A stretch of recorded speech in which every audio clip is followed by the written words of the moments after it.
সূচক ও লগারিদমের অনুশীলনী 4.2 এর ওই দিন আমরা ক করেছি, আজকে খ, গ এবং ঘ করব। তো এই শুরুতে এখানে খ নম্বর অঙ্কে আমরা লগ লিখব, তারপরে ভিত্তি আছে 5 লিখব, উপরে আছে 5, তার উপরে 5 লিখব। একটু কথা বলতে চাই, এখানে আমরা দেখব যদি এখানে রুট 5 থাকে, 5 যা আছে তাই রাখবো, আর রুটের মান হচ্ছে হাফ। এই যে হাফ, কথাটা কি ক্লিয়ার কিনা?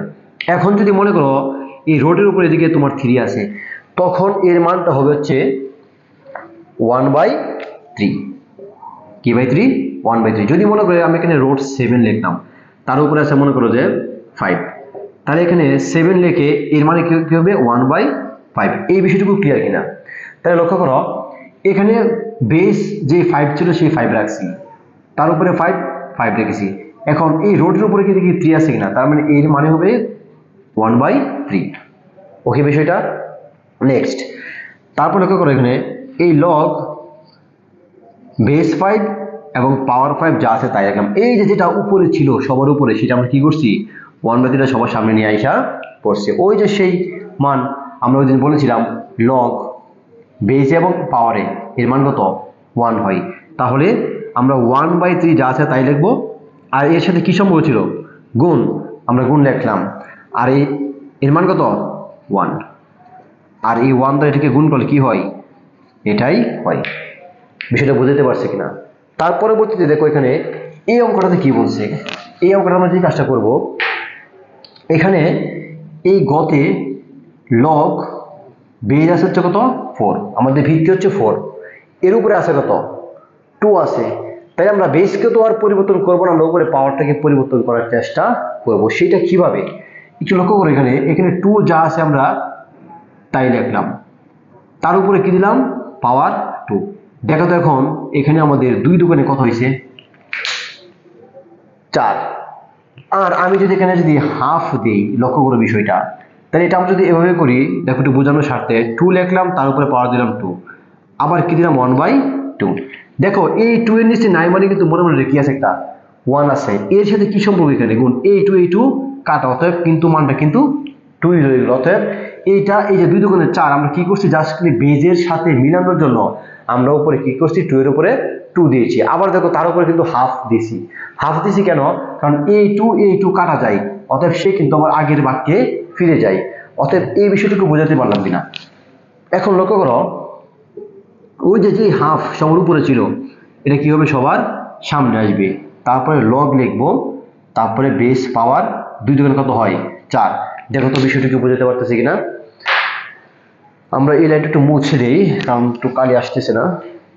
এখন দেখো আবার আমরা লগ 4 2 দোকানে কত হয় 4, ওই যে যেটা সবার উপরে ছিল সেটা কি হবে সবার সামনে চলে আসবে। তারপর এখানে 1/2 আর হচ্ছে লগ কি আছে এখানে লগ বেজ এবং পাওয়ার। লগ বেজ এবং পাওয়ার যদি একই হয় তাহলে এর মান হচ্ছে 1, অতএব এখানে 1/2 যা ছিল তাই। এইটুকু বিষয় ক্লিয়ার কিনা বলো? তারপরে দেখো এখানে নেক্সট পরবর্তী এই অঙ্কে আমরা যে কাজটা করব, এখানে লগ হচ্ছে তোমার 2√5, তার উপরে পাওয়ার হচ্ছে কত 400। তাহলে 400 যদি হয়, আমরা এখানে শর্টকাট একটা টেকনিক আছে, এটা আমরা ক্যালকুলেটরে দেখাবো, কিন্তু আমি একটু ভেঙে চুরে বোঝাতে চাই। এখন দেখো এখানে যে 400 আছে না, এই 400কে যদি আমরা 2 দ্বারা ভাগ করি তাহলে কত হয় 200, 2 দ্বারা ভাগ করলে কত হয় 100। আমি একটু এই অঙ্কটা একটু মুছে দিই, এটা আর থাকার প্রয়োজন নাই। এখন দেখো আবার এই 100কে যদি আমি 2 দ্বারা ভাগ করি কত হচ্ছে 50, আর 50কে 2 দ্বারা ভাগ করলে কত হচ্ছে 25। কারণ 25কে তো আর 2 দ্বারা ভাগ যাবে না, যদি না যায় তাহলে 5 দ্বারা ভাগ করলে 5 × 5 = 25। একটু লক্ষ্য করি আমরা এখানে 2 পাইছি কয়টা 2 পাইছি 4টা, আর 5 পাইছি কয়টা 5 পাইছি 2টা। অতএব যদি এটাও 4 হইতো, তাহলে আমরা 2টা উপরে পাওয়ার একসাথে ব্র্যাকেট দিয়ে 4 দিতে পারতাম। মানে কি, যেমন 2 গুণ 5 এভাবে 4টা দিতে পারতাম। কিন্তু বিষয় হচ্ছে কি আমরা একটা পাইছি 2 পাইছি 4টা, এবং 5 পাইছি কয়টা 2টা। 2টা তো 2 রকম পাইলাম, 2টা একই রকম পাই না। এখন 2টাকে একই রকম কিভাবে বানাবো একটু লক্ষ্য করি বিষয়টা। একটু লক্ষ্য করো √5 গুণ দেও √5, তাহলে কি হচ্ছে বিষয়টা √5 গুণ √5 দিলে আমাদের কি হয় √5²। Okay clear? রুট 5 গুণ রুট 5 করলে, কারণ আমরা জানি গুণের সময় উপরের পাওয়ারটা কি হয়, যোগ হয়। যদি যোগ হয় তাহলে কি রুট 5 গুণ রুট 5 মানে কি রুট 5 স্কয়ার। আমরা যদি কি রুট স্কয়ার মান যদি সমান হয় তাহলে কি হয় 5। অর্থাৎ একটা পাসের জন্য তুমি রুট 5 দিছিলে কয়টা, দুইটা। একটা 5 এর জন্য আমরা রুট 5 কয়টা গুণ করেছিলাম, দুইটা। তাহলে আমরা 5 পেয়েছি কয়টা, 5 এর পাওয়ার কত, দুইটা। তাহলে আমরা কি এই একটা দুইটা 5 এর জন্য, দুইটা 5 এর জন্য আমরা কি এখানে এই দুইটা 5 এর জন্য আমরা কি রুট 5 কি 4 লিখতে পারি কিনা, এই বিষয়টা খুব ক্লিয়ার কিনা। তাহলে দেখো এখন আমরা কি করব, এই 2 লিখে এই রুট 5 এভাবে লিখে, এখানেও সম্পর্ক নাই মানে গুণে বোঝাচ্ছে, অতএব এখানে কি আমরা কি 4 কি দিতে পারছি কিনা দেখো। যদি 2 ইন্টু রুট 5 ব্র্যাকেট দিয়ে পাওয়ার যদি 4 দেই, দেখবো আমরা এই 400 কিন্তু আসবে। অতএব এই 2 রুট 5 উপরে পাওয়ার 4 যেই কথা, আর আমার শুধু 400 একই কথা। আমরা বেজের সাথে মিলানোর জন্য এই কাজগুলো আমাদের করতে হয়েছে। তাহলে লগ 2 রুট 5, আবার আমরা এখানে কি করবো, 2 রুট 5 ব্র্যাকেট উপরে পাওয়ার দেবো কত, 4। অতএব এই 2 রুট 5 লিখে উপরে পাওয়ার যদি আমি 4 দেই, তাহলে আমার সেই 400 ভ্যালুটা আসবে। কথাটা কি ক্লিয়ার কিনা।